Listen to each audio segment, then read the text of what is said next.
Reading books improves your life.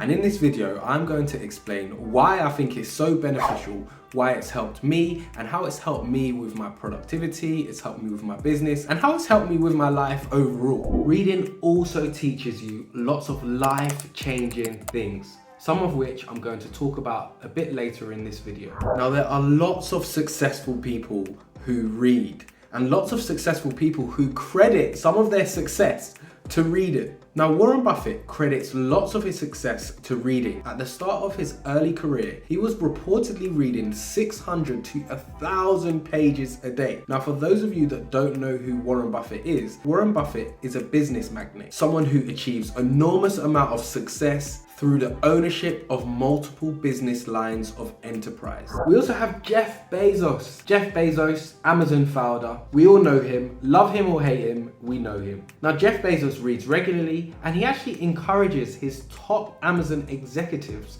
to read as well. And there is reportedly 3 specific books that he's asked his top executives at Amazon to read, of which has been the backbone and the base of Amazon as we know it today. And lastly, my favorite of the 3, fellow YouTuber Ali Abdaal. Although he's got a much bigger channel than mine, he credits a lot of his positive mindset to some of the books he reads, and he often takes vital and useful information from lots of different books that he can implement into his own life, which helps him achieve the successes that he has achieved today. Ali, if you ever see this, I'm a fan, but support the TING. And if those of you watching haven't seen it yet, check out Tie and Fly book reviews, where Mr. Fly and I review 1 book a month, and we give the gems through a podcast type format. I'll put the link in the description. So reading has taught me lots of different concepts, which I've been able to use in everyday life to help both my personal life and also my business life. And I'm going to share with you 3 concepts that I've picked up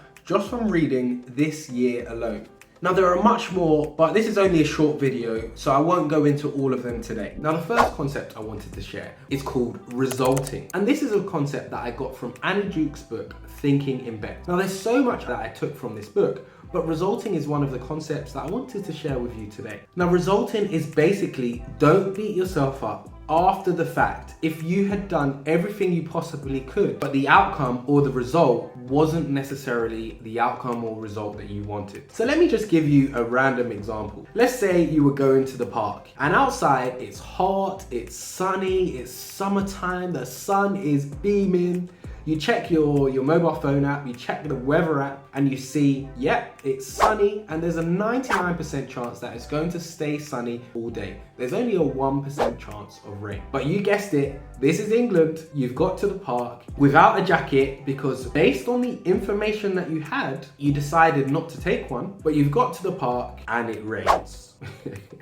Now, leading up to this, the decision you made was actually a sensible one. You checked the weather, there was only a 1% chance of rain. You looked out the window, it was sunny, it was hot. So you made the right decision. However, the outcome wasn't the outcome, or the result wasn't the result that you wanted or expected. And when we look at this concept, we can apply it to so many different things. Now, Annie Duke is a former professional poker player, so she uses a lot of poker examples, but we can apply this resulting concept to our everyday life. More recently, I also learned a concept called WOOP, or WOOP, or however you want to say it, W-O-O-P. And this was from Gabrielle Oettingen. Gabrielle Oettingen's book, Rethinking Positive Thinking, uses the concept of WOOP to help you achieve whatever it is that you want to achieve. Now, let's break it down. The W stands for wish, the first O stands for outcome, then obstacle, then plan. So let's look at this with an example. Our wish may be to quit smoking. Let's use that as an example. What would be the outcome if we quit smoking? Well, we would be healthier,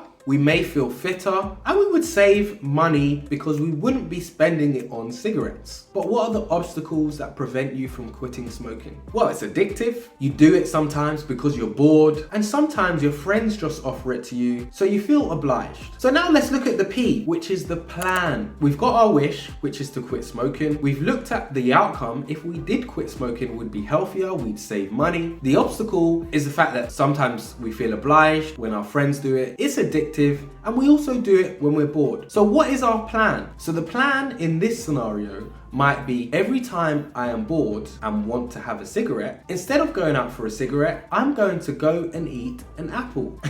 Now, this is just an example. I'm sure you can work something out in whatever situation is relevant to you. But this concept of WOOP, wish, outcome, obstacle, and plan, really helped me work towards achieving some of my goals. And the last thing I wanted to share was from Chris Voss's book, Never Split the Difference. Now, this is one of my favorite books, and this really helped me when it came to having arguments or debates or heated discussions. Rather than trying to get your point across by blurting out all of your points, this book helped me understand that it's really important to empathize with the person you're debating or discussing or arguing with. And one of the ways that you can empathize with them and help them to empathize with you is by asking them questions that begin with how or what. For example, how would you feel if you were in my shoes? Questions like these can help them to see the situation from your point of view. You can also ask them, what can we do to agree to disagree? Or what can we do to move forward? And questions like these help the other person to work with you rather than against you. And this has helped me both personally and professionally. And I got all of this from reading and more. Now, on this channel, I talk about all things self-improvement and business related. And if that sounds of interest to you, hit the like button, hit the subscribe, and support the team. And check out this video here.